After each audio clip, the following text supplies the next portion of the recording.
چھوٹی چھوٹی باتوں میں لاپرواہی کرنا وہ چٹان ہے جس سے بہت سے نوجوان ٹکر کھا کر ہمیشہ کے لیے چکنا چور ہو گئے ہیں۔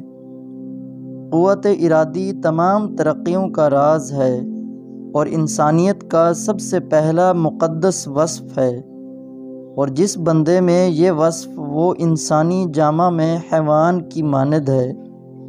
پیشہ یا کام خواہ کتنا ہی خوفناک کیوں نہ ہو یا مضر صحت ہو، مگر اس میں بھی کاہلی سے زیادہ خوشی اور تندرستی ہوتی ہے۔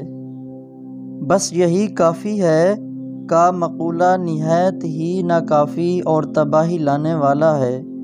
اسی ایک مقولہ سے لاکھوں زندگیاں تباہ ہو گئی ہیں، چال چلن بگڑ گئے، فوجیں شکست کھا گئیں، شہر جل کر راکھ ہو گئے، سلطنتیں ہاتھ سے جاتی رہیں اور ہزاروں تجویزیں خاک میں مل گئیں۔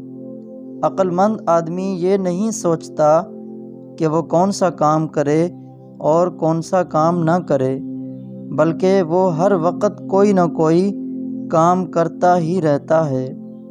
جب خدا نے عزت کو پیدا کیا تو اس کے ساتھ ہی تکلیف و مشقت کو پیدا کیا، اور جب ذلت کو پیدا کیا اس کے ساتھ آرام و آسائش کو بھی پیدا کیا۔ لہٰذا یہ دونوں چیزیں ایک جگہ جمع نہیں ہو سکتیں۔ خوشی دے نہیں سکتے تو کم از کم خوشی والی بات ہی منہ سے نکال دو۔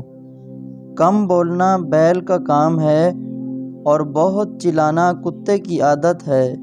انسان نہ بیل ہے اور نہ ہی کتا، بس وہ اپنا فرض آپ ہی سمجھ لے۔ دوسروں کو یا بیگانوں کو اپنا بنانے کے لیے سب سے بہتر اور آسان عمل خوش اخلاقی ہے۔ دولت آنے کی نشانی ہے کہ تمہاری آنکھ اس وقت پھڑکے جب تم دودھ پی رہے ہو۔ تمیز اور نرمی سے گفتگو کرنا لاکھ فصاحت اور بلاغت سے بہتر ہے۔